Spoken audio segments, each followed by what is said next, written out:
தமிழகத்தில் அடியோடு சட்ட ஒழுங்கு சீர்குலைந்து போச்சு. இன்றைக்கு சிறுமிக்கும் பாதுகாப்பு இல்லை, பாட்டி அம்மாவுக்கும் பாதுகாப்பு இல்லை. உண்மைதானே?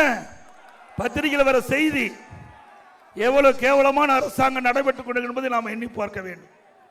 இன்றைக்கு திராவிட முன்னேற்ற கழக அரசு எப்பொழுதெல்லாம் தமிழகத்தில் ஆளுகிறதோ அப்பொழுதெல்லாம் சட்ட ஒழுங்கு சீர்கெட்டுத்தான் இருந்திருக்கிறது.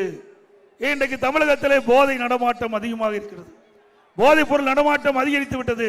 எங்கே பார்த்தாலும் கஞ்சா விற்பனை, அது பல வடிவத்தில் வருது, சாக்லேட்ல வருது. அதை நம்முடைய மாணவர்கள், இளைஞர்கள், பொதுமக்கள் பயன்படுத்தி இன்றைக்கு போதைக்கு அடிமையாகி பல்வேறு குற்றச்செயலில் ஈடுபடுறாங்க. அதை தடுத்து நிறுத்த வேண்டும் என்று பல முறை கோரிக்கை வச்சோம். சட்டமன்றத்திலையும் கோரிக்கை வச்சோம், நம்முடைய தொலைக்காட்சியின் வாயிலாக கோரிக்கை வச்சோம், பத்திரிகையின் வாயிலாக கோரிக்கை வச்சோம். ஆனால் இந்த அரசு கண்டுகொள்ளவில்லை. இன்றைய தினம் தமிழகத்திலே கிராமத்திலிருந்து நகரம் வரை போதைப் பொருள் விற்பனை அமோகமாக நடைபெற்றுக் கொண்டிருக்கிறது. இன்றைய முதலமைச்சர் தொலைக்காட்சியின் வாயிலாக அறிவுரை சொல்லுகின்றார் இளைஞர்களுக்கு. இளைஞர்களே, போதையின் பாதையில் செல்லாதீர்கள். இப்ப சொல்றார்,